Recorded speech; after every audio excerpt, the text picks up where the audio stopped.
Hello student, today we are doing study about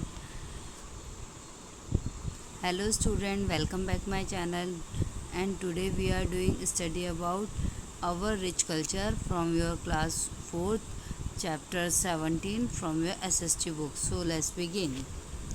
Our rich culture means बच्चों हमारी संस्कृति, यानी कि जो हमारा इंडिया है, हमारा जो इंडिया, इसमें क्या है, बहुत सारे हमारे स्टेट हैं, टेरिटरीज़ हैं, और इसमें क्या है, बहुत सारी चीज़ें हैं, जैसे बहुत सारी language, dance, music, monuments, painting. तो बहुत सारी अलग अलग चीज़ों का हमारे देश में भंडार है। तो so let's begin chapter. India is a rich in art and culture. जो हमारा भारत देश है वो बहुत सारी कलाओं और संस्कृति से भरा हुआ है। Indian language, dresses, dances, music, monuments, paintings, handicrafts and festival and rich her culture. जो हमारा भारत देश है उसमें बहुत सारी भाषाएं बोली जाती हैं, अलग अलग तरह की ड्रेसें पहनी जाती हैं, डांस किए जाते हैं, अलग अलग स्टेट में अलग अलग तरीके के डांस होते हैं, अलग अलग तरह का म्यूज़िक है। मॉन्यूमेंट्स, मॉन्यूमेंट्स यानी कि इमारतें, ठीक है। पेंटिंग्स, अलग अलग बहुत ही बेहतरीन तरीके की अलग बहुत सारी तरह की पेंटिंग्स बनाई जाती हैं, अलग अलग तरह की। हैंडी क्राफ्ट मीन्स होता है बच्चों हाथ से बनाई जाने वाली चीज़ें, हाथ की बनाई हुई कला। तो वो भी बहुत सारे हमारे भारत देश में बहुत अलग अलग तरह की बेहतरीन बनाई जाती हैं। और अब बहुत सारे अलग अलग त्यौहार मनाए जाते हैं, होली, दिवाली, दशहरा, ये सब त्यौहार मनाए जाते हैं, लोहड़ी, संक्रांत। और इन रिच हर कल्चर, जो कि सिर्फ हमारे भारत देश की संस्कृति में पाया जाता है। So come to the next paragraph student. Language, language मतलब होता है भाषाएं। There are 22 language recognise by the constitute of India. Constitute का मतलब होता है बच्चों एक ऐसी बुक जिसमें हमारे भारत देश की बोलियां, भाषाएं और जो भाषाएं और कुछ नियम ऐसे निर्धारित कर दिए गए हैं, मतलब निश्चित कर दिए गए हैं, जिसके आधार पर हमारे भारत देश में किया जाता है। मतलब कि जैसे उस बुक में हमारे जो हमारे संविधान में, जो हमारे भारत देश जब हमारा निर्मित हुआ था, तो उसमें जो हमारी भाषाएं थी, जो हमारे नियम थे, वो सब उस बुक में लिखे गए थे। तो उसी के आधार पर हमारे जो भारत देश में 22 मतलब 22 ऐसी भाषाएं हैं जिनको कि लागू किया गया है, जो कि हमारे भारत देश में बोली जाती है। कहने का मतलब है जिनको मान्यताएं प्राप्त हैं, कि जिनका हम भारत देश में अपने इस्तेमाल कर सकते हैं, अलग अलग स्टेट में, अलग अलग कंट्री में। और Hindi and English are the official language. मतलब हिंदी और इंग्लिश दो भाषाएं ऐसी मानी गई हैं जो कि ऑफिशियल है। ऑफिशियल यानी कि जिनको आप सभी जगह इस्तेमाल कर सकते हैं। वैसे तो दूसरी भाषाओं को भी इस्तेमाल कर सकते हैं, लेकिन अलग अलग स्टेट की अलग अलग बोली होती है। तो लेकिन हिंदी और इंग्लिश ऐसी भाषाएं हैं, लैंग्वेज हैं, जिनको हम सभी जगह यूज़ कर सकते हैं। Most language are written from left to right. ज़्यादातर जो भाषाएं होती है हमारे भारत देश में, वो लेफ़्ट से राइट की तरफ लिखी जाती हैं। लेकिन but Kashmir, Sindhi and Urdu are written from the right to left. लेकिन सिंधी, कश्मीरी और उर्दू भाषा ऐसी होती हैं जिनको हम राइट टू लेफ़्ट में लिखते हैं। अब आगे चलते हैं नेक्स्ट पैराग्राफ। ड्रेसेस यानी कि पोशाक। The people of India wear different dresses. Bharat के लोग अलग अलग तरीके की ड्रेसें पहनते हैं। Women wear sari, salwar kameez, jeans, shirts, skirts and gown. औरतें जो कि साड़ी पहनती हैं, salwar kameez, jeans, shirt, skirt, gown, ये सब ड्रेसें वो पहनती हैं, पोशाक पहनती हैं। और मैन, MEN का मतलब होता है बच्चों बहुत सारे आदमी, मतलब मेन जो पहनते हैं wear jeans, trouser, shirt and T shirt. Trouser मतलब होता है बच्चों पैंट। तो आदमी लोग जो होते हैं वो क्या पहनते हैं, जीन्स, ट्राउज़र, शर्ट्स और T shirt. In some state man wear kurta pyjama. लेकिन कुछ स्टेट में मैन जो हैं वो क्या पहनते हैं, कुर्ता पजामा एंड धोती, धोती पहनते हैं। Some man also wear turban different type. और कुछ लोग अलग अलग तरह की, टर्बन मतलब होता है पगड़ी, अलग अलग तरह की पगड़ी पहनते हैं। जैसे गांव में अलग तरीके की पहनी जाती है, और पंजाब में सरदार लोग अलग तरीके की पहनते हैं। तो कुछ लोग अलग अलग तरह की टर्बन पहनते हैं, ठीक है। Come to the next page student. Yes, dress dances. Next paragraph is dances यानी कि नृत्य। Folk and classical are the two type of dance in our country. हमारे कंट्री में, हमारे देश में फोक और क्लासिकल दो तरह के डांस किए जाते हैं, नृत्य किए जाते हैं। Folk dance are perform on marriage, birth of a child, festival, change of season and sowing and harvesting of crop. Folk dance को कब किया जाता है? फोक डांस को जैसे किसी बच्चे का जन्म हुआ है, कोई मैरिज पार्टी है, कोई फेस्टिवल है, त्यौहार है, या सीज़न बदलता है, मौसम बदलता है, तब किया जाता है। और इसके अलावा सोइंग एंड हार्वेस्टिंग यानी कि जब बोआ जाता है, फसल को बोआ जाता है और काटा जाता है, तब डांस किया जाता है। The classical dance begin temple. और क्लासिकल डांस को कहाँ शुरू किया गया? सबसे पहले मंदिरों में। Later king encourage this dance. उसके बाद राजाओं ने इस डांस को प्रोत्साहित किया। Some famous classical dancer are. कुछ क्लासिकल डांसर जो फेमस हैं, जिनके नाम है पंडित बिरजू महाराज और शर्मिला बिस्वास, मलाइका साराभाई एंड सोनल मानसेन।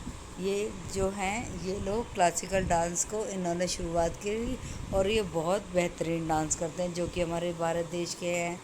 आगे चलते हैं, अगला पैराग्राफ हमारा आता है म्यूज़िक यानी कि संगीत। Music is also of two type. Music भी क्या है? दो तरीके का होता है, folk and classical. The Bihu geet of Assam. Assam में कौन सा म्यूज़िक गाया जाता है? बिहू गीत। और पांडवानी ऑफ छत्तीसगढ़, भागवा गीत ऑफ कर्नाटका, और Baul sangeet of waste Bengal are some example of folk music. तो ये सब फोक म्यूज़िक के उदाहरण हैं, जैसे कि बिहू गीत आसाम में, छत्तीसगढ़ में पांडवानी, और कर्नाटका में भागवा गीत। और उसके बाद बाउल संगीत कहाँ गाया जाता है? वेस्ट बंगाल में। तो इस तरह से ये वहाँ के फोक म्यूज़िक है, मतलब वहाँ का संगीत होता है ये। और उसके बाद there are two main style of classical. अब क्लासिकल डांस है वो भी दो तरीके का होता है, एक होता है हिंदुस्तानी, दूसरा होता है Carnatic. Hindustani music develop in the north and Carnatic music. Hindustani music को कहाँ पे अपनाया गया, कहाँ से इसकी शुरुआत की, कहाँ से खोजा गया? नॉर्थ में। और कर्नाटिक म्यूज़िक को साउथ में। फिर आनंद भट्ट, पंडित Ajoy Chakraborty, Ustad Rashid Khan and Shubha Mudgal are the some famous Hindustani classical singer. ये सब हिंदुस्तानी क्लासिकल सिंगर हैं जिन्होंने क्लासिकल ये म्यूज़िक की शुरुआत करी। फिर राजानी और राजानी एंड गायत्री, दी कार्तिका अंगहा and Shankar Mahadevan are some famous Carnatic classical singer. ये सब के कौन हैं? क्लासिकल सिंगर के जिन्होंने शुरुआत करी, जो कि बहुत ही बेहतरीन हमारे देश में क्लासिकल सिंगर हैं ये। अब आता है मोनूमेंट। मोनूमेंट मतलब होता है बच्चों इमारतें। Fort, palaces, temple, pillar, stupa और monasteries are the different type of monument. ये सब अलग अलग तरह के मोनूमेंट इमारतें होती हैं। फोर्ट यानी किला, और पैलेसेस यानी कि जैसे आपका ताजमहल हो गया, और टेम्पल मंदिर, पिलर, स्तूप, मॉन्स्टरीज। तो ये सब अलग अलग हमारे देश में इमारतें हैं। The stupa at Sanchi built by Emperor Ashoka and the Temple of Mahabalipuram are example of early monument. ये बहुत ही पुराने इमारतें हैं जो कि एम्परर अशोका ने कौन सा बनवाया? सांची स्तूप। और उसके अलावा महाबलीपुरम, ये भी बहुत पुरानी इमारत है हमारे भारत देश में। The Mughal ruler built by many monument. Mughal ruler यानी कि मुग़ल के राजाओं ने भी बहुत सारी इमारतें हमारे भारत देश में बनवाई। Akbar built by Fatehpur Sikri, Agra fort. Akbar ने ये दो इमारतें हमारे भारत देश में बनवाई। और शाहजहाँ बुल्ट बाय शाहजहाँ ने ताजमहल बनवाया, जो कि आगरा में है। और जामा मस्जिद और रेड फोर्ट, जो कि दिल्ली में, ये भी हमारे भारत देश की मॉन्यूमेंट्स हैं, इमारतें हैं, जो कि हमारे भारत में बनाई गई, दिल्ली में हैं मौजूद। दी पोर्टुगीज़ बुल्ट मैनी मोनूमेंट इन गोवा और गोवा में जो इमारत बनवाई गई वो है पोर्टुगीज़। और the British bolt bye Rashtrapati Bhavan, British ने क्या बनवाया, राष्ट्रपति भवन और पार्लियामेंट हाउस जो कि दिल्ली में है। एंड द विक्टोरिया मेमोरियल इन कोलकाता, और कोलकाता में क्या बनवाया गया, विक्टोरिया मेमोरियल। तो ये सब चीज़ें जो हैं हमारे भारत देश की इमारतें हैं जो कि अलग अलग जगह पे, दिल्ली, आगरा, कोलकाता, तो इन सब जगहों पे हमारे देश में बनवाई गई। There are also many modern monuments, कुछ मॉडर्न मोन्यूमेंट्स हैं। दीज आर मॉडर्न यानी कि जो कि आज के समय में बनवाई गई। ये सब तो इमारतें जो भी जिनकी हमने पहले बात करी थी, ये तो बहुत साल पहले बनाई गई हैं। मतलब आज से 50-100 साल पहले की इमारतों की बात कर रहे हैं हम। लेकिन अब हम बात कर रहे हैं अभी जो आज के देश में 2020 के मतलब 20 की सेंचुरी में बनवाई गई हैं। वो है जैसे अक्षरधाम टेम्पल इन दिल्ली, दिल्ली में अक्षरधाम मंदिर बनवाया गया। और उसके अलावा वेंद्रा सौधा इन बेंगलोर, ये बेंगलोर में बनवाई गई। और इसके अलावा assembly building in Mumbai, Mumbai में असेंबली बिल्डिंग के बनवाया गया। आगे देखते हैं हम check point. Hindi Telugu is the official language of India. इसमें हमारा किस पे टिक करेंगे हम, हिंदी, हिंदी की हमारी ऑफिशियल लैंग्वेज। फिर मैन और वुमेन वियर टर्बन, मैन, इसमें हम टिक करेंगे मैन पे बच्चों। नेक्स्ट आता है हमारा dance perform on festival are called classical या फोक डांस। नेक्स्ट आता है क्लासिकल म्यूजिक इज 2 टाइप और 3 type, 2 type. The stupa of Sanchi was built by emperor Ashoka या Akbar, emperor Ashoka. So come to the next paragraph, painting. Early human painting on the wall of cave. Cave मतलब होता है गुफाएं। हमारे जो भारत देश में बहुत सारी ऐसी गुफाएं हैं जिनमें बहुत ही सुंदर सुंदर बेहतरीन पेंटिंग्स बनाई गई हैं। These are called cave painting. इनको कहते हैं cave painting. The cave painting at the Bhimbetka in Madhya Pradesh show early human dancing hunting animal, जहाँ पर जो हमारे मध्य प्रदेश में भीमबटका, यहाँ पर क्या है, केव पेंटिंग बनाई गई। और यहाँ पे क्या किया जाता है, अर्ली ह्यूमन यानी कि यहाँ पे लोग पहले डांस करते थे और शिकार करते थे जानवरों का। The painting at Ajanta cave in Maharashtra show scene from, और ये जो अजंता की गुफाएं थी महाराष्ट्र में जो कि मौजूद हैं, यहाँ पर क्या बनाया गया है, life of Lord Buddha, Buddha Gautam Buddha, जो हमारे भगवान गौतम बुद्ध हैं, जैनियों के जो भगवान जी होते हैं, उनकी वहाँ पर पेंटिंग्स बनाई गई। The Mughal emperor also encourage painter to paint scene from everyday life. जो हमारे ये पेंटर थे, इनको राजा, हमारे जो एम्परर जो राजा थे, इनको क्या करते थे, पेंटर्स को प्रोत्साहित करते थे ताकि वो उनकी डेली लाइफ की पिक्चर्स बनाएं। Paresh Maity, Anjolie, Ela, Menon and Baiju Parthan are some modern painter. आज के जो मॉडर्न पेंटर हैं उनके ये नाम हैं, परेश माइटी, एंजोली, इला, मिनन एंड बाइजू पार्थन। ये सब क्या है, हमारे आज के पेंटर हैं। अब आगे देखते हैं हम handicraft. The handmade decorative item are called handicraft. जो हाथ से बनाई चीज़ें, हाथ से सजाई जाती हैं, हाथ से बनाए जाते हैं आइटम, उनको हैंडीक्राफ्ट आइटम बोलते हैं, हैंडीक्राफ्ट चीज़ें बोलते हैं। India is famous for it handicraft, और हमारा भारत इस हैंडीक्राफ्ट चीज़ों के लिए बहुत प्रसिद्ध है, बहुत फेमस है।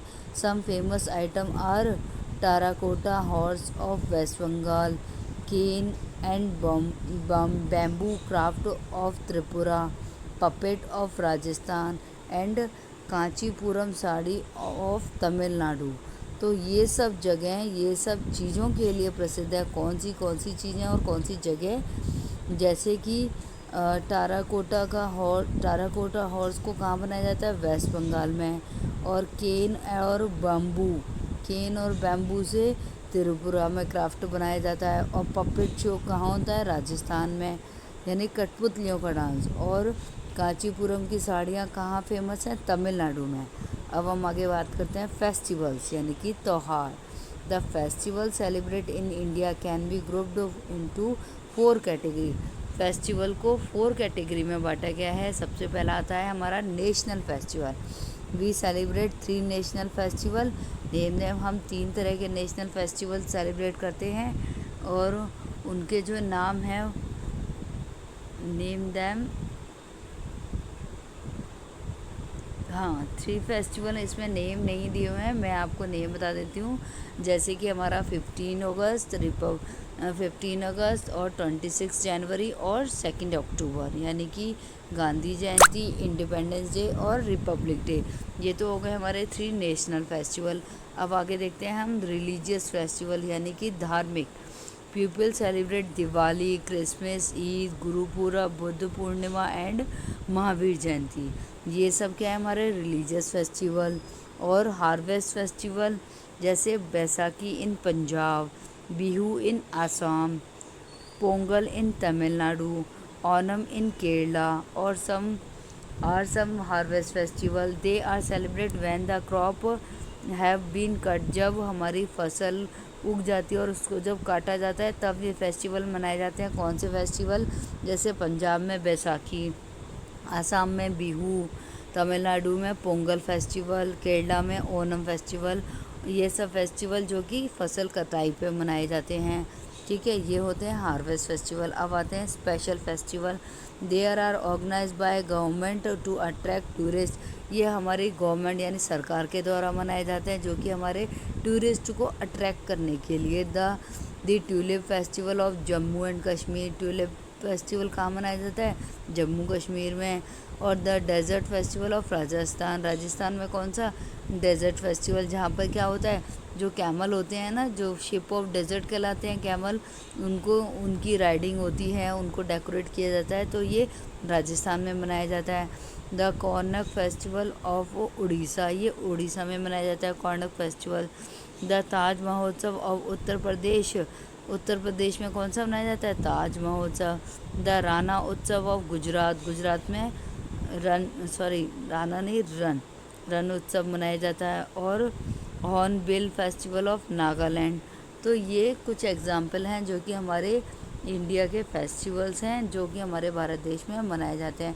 तो इस तरह से आपका ये चैप्टर जो है बच्चों कंप्लीट होता है। इसमें हमने क्या देखा? हमारे भारत देश के बहुत सारे फेस्टिवल, मॉन्यूमेंट्स और ड्रेसेस, म्यूज़िक, डांस, लैंग्वेज, ये सब चीज़ें हमने अपने इस चैप्टर में देखा। तो कैसा लगा वीडियो बच्चों? कमेंट सेक्शन में कमेंट करके ज़रूर बताइएगा। Thank you.